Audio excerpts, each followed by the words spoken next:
Hey everyone, Jared here from Gearhead Grind, and today we are working on the 2005 GMC Sierra that I did a 5.3 liter V8 swap into, and it's got a NV3500 5-speed.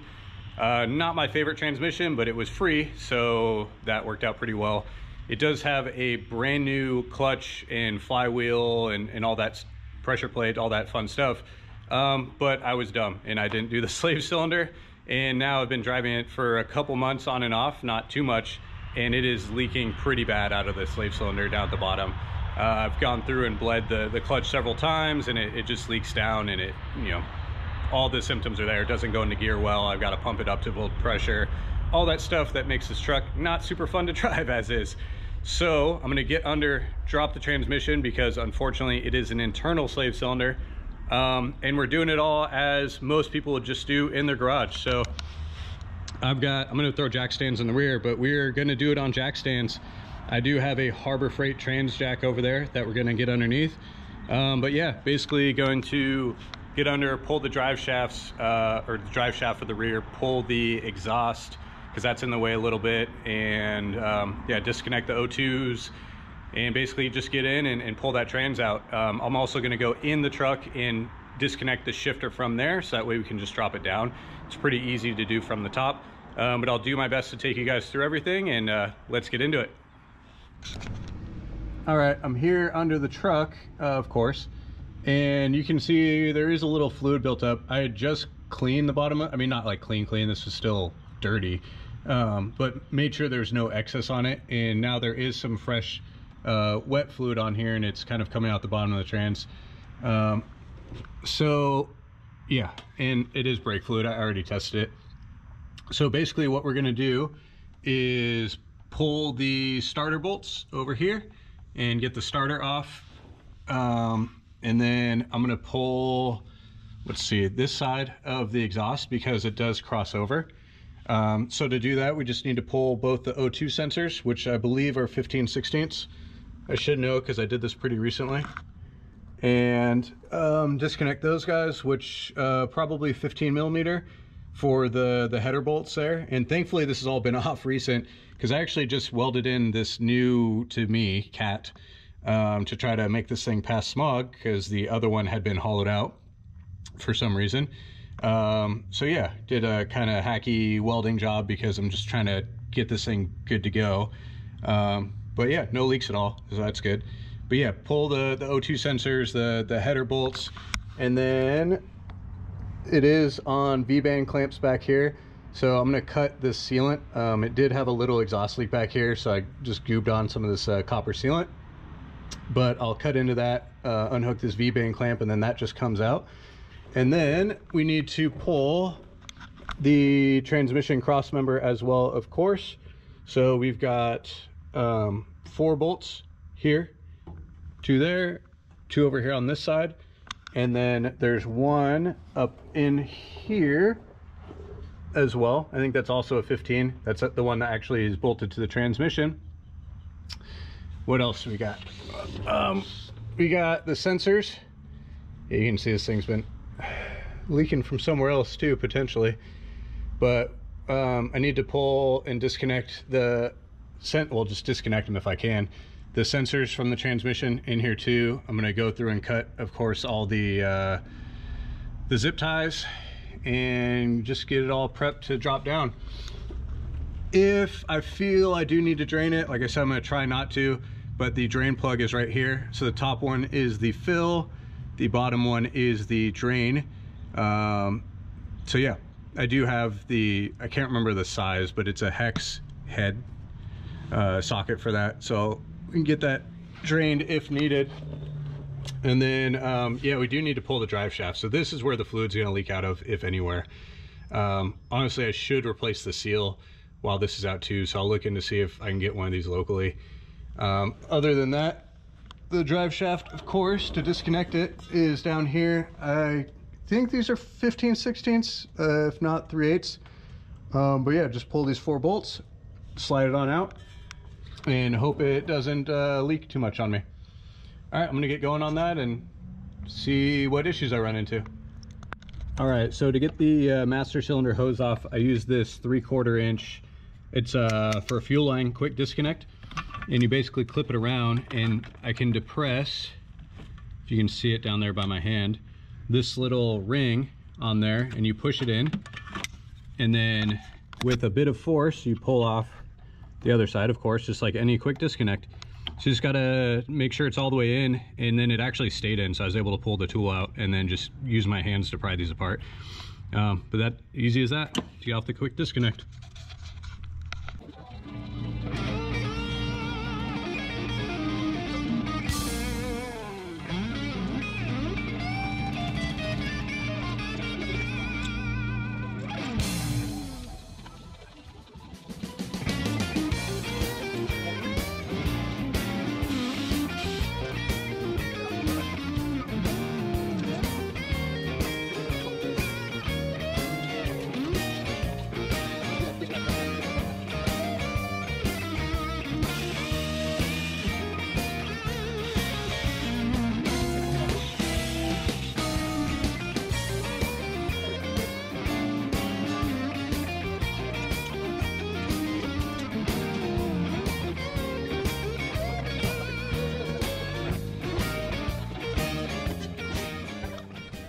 All right, so the rear drive shaft is held on by the 7/16 head bolts.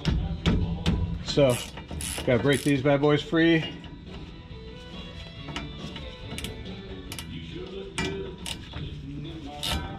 That one was oddly loose.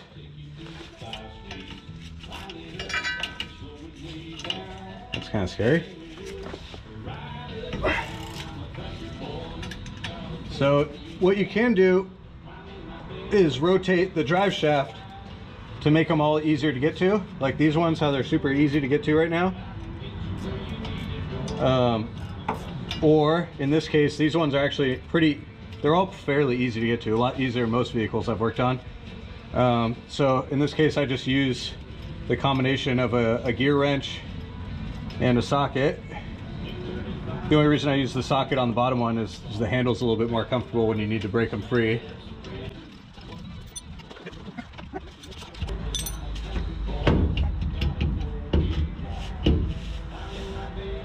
All right, so I'm gonna let that hang because I want to show you guys something. Put it in that hole, and we'll see if this works. It's definitely gonna leak. Yep. All right, time to pull the starter. So it's just these two bolts. I'm gonna try to leave it connected. I think I can maybe zip tie it to this rail right here or something, so it's mostly out of the way but not just hanging by the wires. But it's just two 13mm head bolts. Just pull it, it'll drop down. Make sure not to drop it on yourself. But these LS starters are pretty easy to get to and easy to work with, so no issue there. And you can, there's a little plastic plate right here that basically blocks that hole just to prevent debris from getting in. There shouldn't be any reason to take it off, so I'm just gonna leave it on. I think I can pull the starter without it, but we'll see. I'm kind of in an awkward spot for the camera, so I'm gonna do this off camera. But yeah, it's literally just these two bolts, and they're long because they go all the way up into the block up here. So just keep that in mind when you're pulling them out, but there's no obstruction, so they'll pull right out. I almost forgot one very important step myself. So of course that power cable from the starter, if your battery's connected, you got full power run to that thing. So make sure to go up top and disconnect your battery. I had almost dropped the starter and I was like, wait a sec, I don't want to shock the crap out of myself here.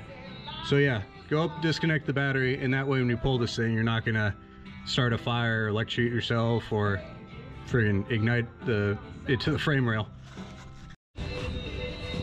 All right, the time has finally come to take the bolts out that hold the bell housing in. I don't remember how many there are exactly, but you'll see them up there. Hopefully we can get to them all. Yeah, it's hard to film under here, sorry.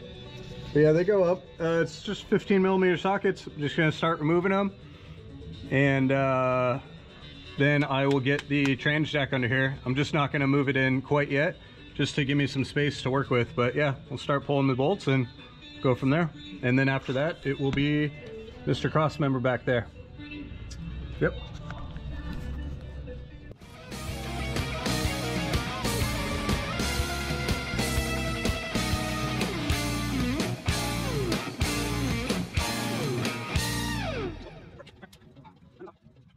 All right, so I'm here on the left side of the transmission, and there's one right here, and then there's one dead center, you know, along the center line of the transmission up at the very top, which I was able to get to from going behind the motor. But then there's one kind of right in here that's going to be a kind of a bear to get to. I think I can get to it from the top, but that's by far going to be the hardest one of this whole thing. And then I just have one down here too, just kind of holding things together while just to make sure. It's very easy to get to, so I'll come back for that one. But yep, only one left at the very top, kind of on this on the driver's side.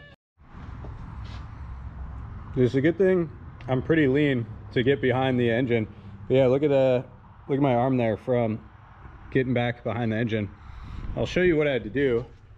Is basically, let me stand up here and try to film it for you. Basically get my arm back here behind the engine. So there's one that's basically down here, and then one kind of top dead center there on top of the trans. The one that's more towards the driver's side is the difficult one with all the wiring and stuff back there. But I was able to do it. There it is. So the ones on the top don't have the little extension out from the back of it. But yeah, my arm, you know, as it happens, typical mechanic thing, but getting torn up from sliding it back there and not wearing long sleeves today. All right, so to get the shifter off, super easy, just 4 bolts on the top. They are 8mm head bolts, at least on mine. And then you just pull it off. So one thing to note is when you put it back together, obviously you need to make sure that that round part right there goes into the round hole. If you miss it, then it's not going to shift right. So you got to make sure that it lines up and then you put it in there correctly, which I don't need to do right now. But I am going to put this over to the side here, and then I'm going to take off my gasket. And there you go. That's the top of the transmission. So we should be good to drop it now, because that was sticking up. You know, it's quite tall, so it was sticking up to like here, which is then going to prevent me from sliding back the transmission easily off the splines, or, you know, out of the back of the motor. So now we should be good to move it back. All right, so I was able to get the that top bolt out. There's no way I can show it, but I basically just had to reach around the top of the motor, and it's a pain. I'm glad I'm tall and I had to step on something. I'll show you once I get back up to the top. What I've done now is I got my trans jack in here to support the transmission, and it's firm. It's not pushing the transmission up, but it's firmly in place for sure. So what I'm going to do now is unbolt the 4 crossmember bolts here. I think it's a 21mm, so I've got my 1/2-inch impact. I'm going to knock these off, and then it may require just a little playing with the jack there. So it uses a 1/2-inch socket input, so it's a square 1/2-inch input.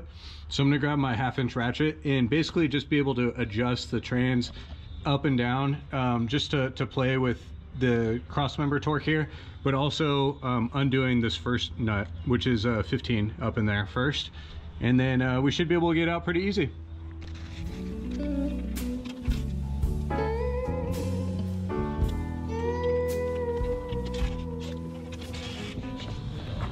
I love it when a plan comes together. Might be blocking the camera, but got like exactly the right tension on this thing to be able to knock out this crossmember.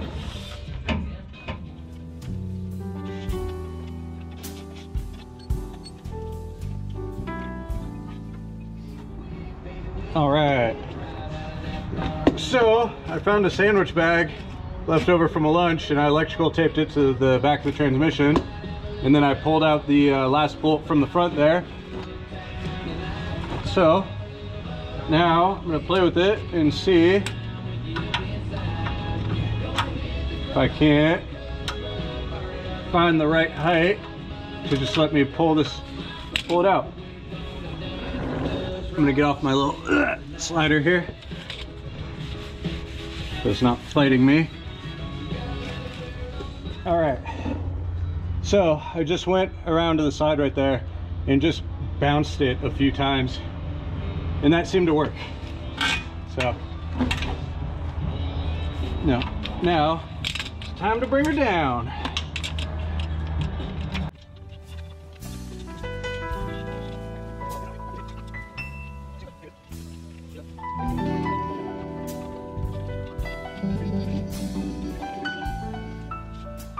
Huh.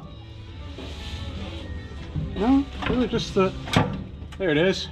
Jeez, man. I didn't even have to pull that hard. It's just about getting all the things clear that are hanging it up.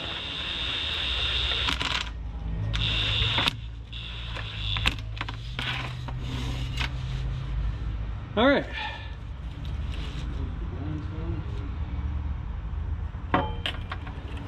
There we go.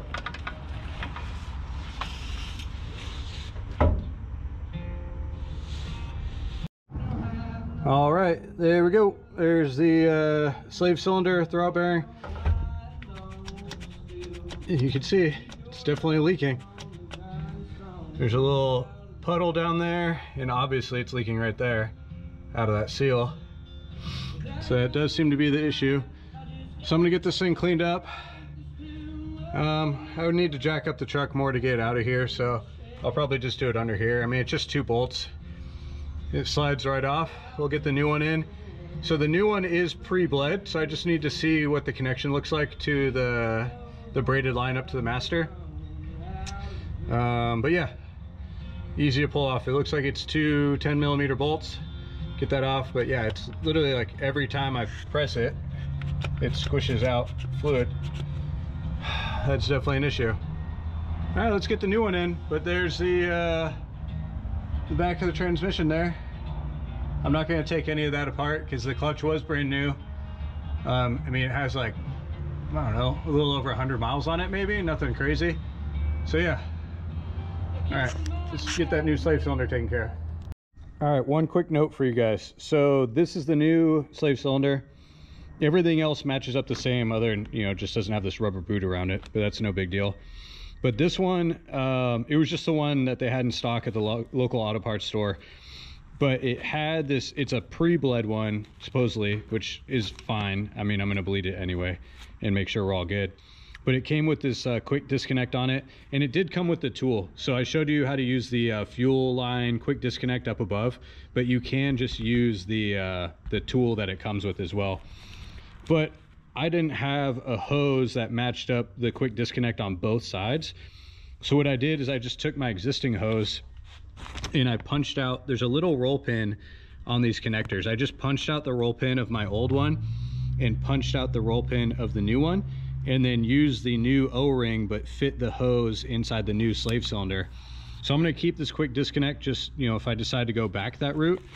And then it does also come with an O-ring as well. So I believe that's going to be for the inside. Let's see if I can get up here. Yeah, I believe that's for the inside of the quick disconnect. I'll have to double check, but I believe so. But anyway, yeah, so you are able to do that. I mean, so whatever fitting you have, you can either use the quick disconnect one, or if you already have a braided line, you can just insert it in. And this one with the quick disconnect was cheaper too, for anyone that cares about that. But yeah, that's one option for you. Super easy. Just punch out the roll pin, punch it in on the new one, and you're all good to go. All right, so we're gonna take our new slave cylinder and we're going to run it through there, get on the splines. So you can see that the bleeder is going to line up with the other hole. So once we get it in, we just bleed it that way. The easiest way to bleed these is basically just to crack open the bleeder once it's in, like when you get it all together and everything, or at least without any special tools. And you just crack open the bleeder and then just keep monitoring up top and just keep topping that thing off and let it run. I mean, you know, approximate how much fluid is in the line total, You just let that thing run through, you know, like a good sized container of brake fluid, and it basically bleeds itself at that point, because it's just, you know, eventually, as long as you keep the top topped up, it's going to run out of air, and it's just all going to be fluid. So you don't need any special tools. You just gravity bleed it, and that works out really well. So I'm going to take our bolts here and add a touch of Loctite to each one, because when I pulled it out, these were pretty loose. And like I said, I didn't address it when I had the transmission apart the first time, which was mistake number one. It would have saved me a lot of time from doing all this over again. So I would have just preemptively replaced it while it's all apart. But I was in a hurry, and I was doing this whole engine swap in the garage, or in the street, not even the garage. And I got it done one day, but it was a lot of work. I don't know the torque spec on these, but they're 6mm bolts. If you have a decent amount of experience, you know, just make sure they're tight, or look up the torque spec on them. Definitely don't over tighten them. That's where you're going to run into issues.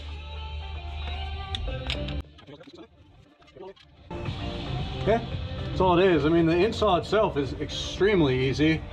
Just getting the transmission off, that's a bit of a bear. And you can actually see I didn't leak too much out. Of course, I'm going to check the fluid level once this is all back in, but it wasn't too bad. All right, it's going to be the fun part, getting this thing lined up, keeping all the cables out of my way.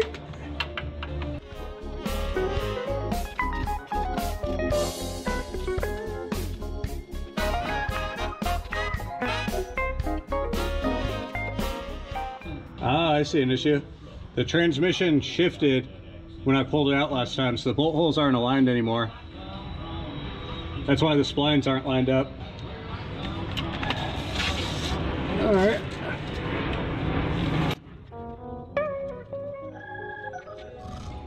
Hopefully that's lined up okay.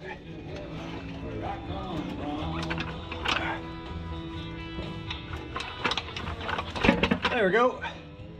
Sometimes you get lucky. So I'm going to put Loctite on all the transmission bolts going back in. Right now I'm just using blue Loctite. It's up to you.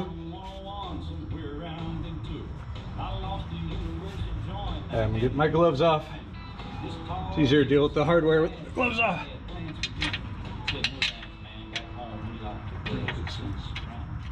Man, look at that. Couldn't have gotten any luckier. Maybe. Heck yeah.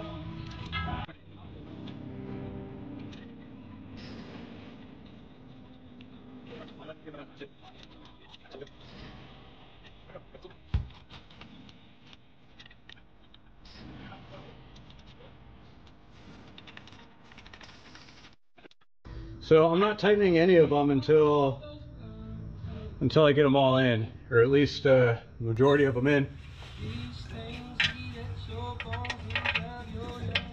That way, as I need to flex it or whatever, I can do that.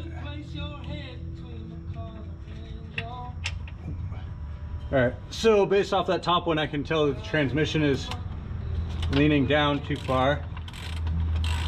So I'm going to push it up.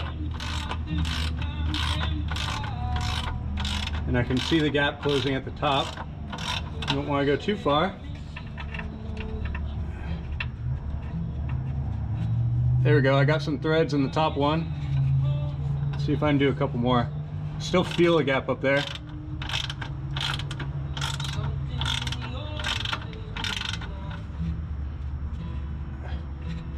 All right. I got one more on this side, I think. Actually, maybe two more before I jump to the top. I'm actually not going to do the top ones until I get the cross member in place.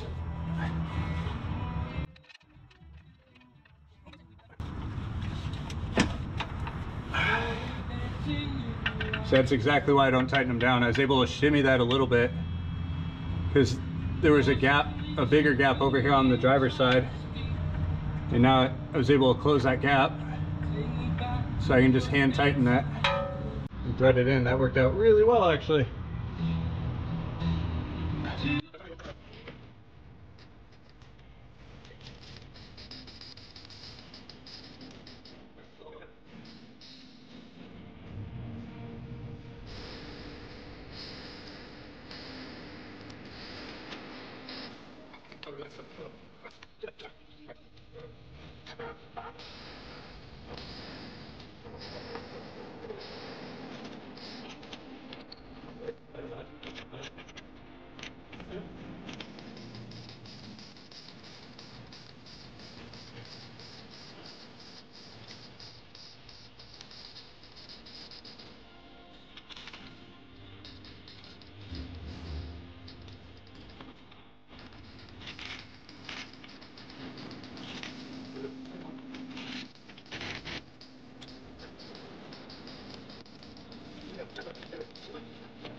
All right, so I'm going to double check the fluid level in the transmission. I didn't lose much, but while I have it apart, I'm going to check it. So this is where being at a motorcycle shop has its advantages. So basically you need to use this, you need a 17 mil hex to get in there. In this case, we have these adapters for axles, so I can put it on a 3/8 socket and do it that way. So this one it hasn't been leaking, but this is the drain. And then this one up top is the fill. So I'm gonna pop that off. And the reason I'm doing this is I have the shifter out, as we talked about earlier, so I can just very easily top it up from there. So I'm gonna go ahead and get the drive shaft on and then do this now to make sure my fluid level's all good. All right, just getting everything buttoned up. So for the bottom, for the bleeding, I just gravity bled it. So basically in there, you can kind of see the end of that fitting. For me, that's an 11 millimeter. So I just open that up and then I keep topping off the reservoir up top. And then I periodically close it after I went through like 2 full reservoir fills. I close the bottom valve here and then I pump. Hey gearheads, sorry about that weird transition. My last GoPro battery that I had with me for the day to do that job died in the middle of me explaining the bleeding.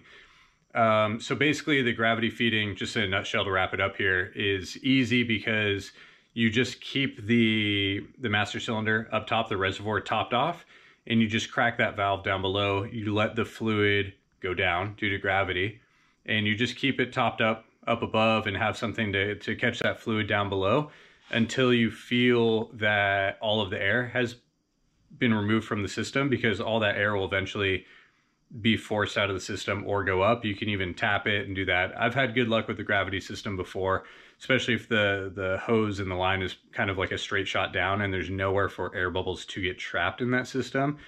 So no loops or anything like that. And what I did periodically was close the bleeder down below after a fair amount of fluid has gone through and I wanted to test it, go in, pump up the clutch in the truck, and if you just do it one time, you may not get good feel. It's just like bleeding the brakes. So I'd pump it up a few times and test the feel of it and just see where I was at. And if I felt I wanted to bleed a little bit more, go under the truck, open it up again, let more fluid through. I did it a few times. I wanted to make really sure that there was no air in the system and that it was the best feel possible. And ended up with a really good result where that pedal basically would engage, you know, about halfway through the travel or so, or maybe a little bit closer to that from when the pedal's all the way down at the floor, basically. But yeah, overall, that's it in a nutshell. If you have any questions regarding bleeding, anything like that, feel free to let me know. And I hope this video helped someone out there. Thank you. You know, please like, subscribe, comment, all that fun stuff. Let me know how it went, what I missed. I'm always open to feedback. All right, check you out in the next video, Gearheads. See ya.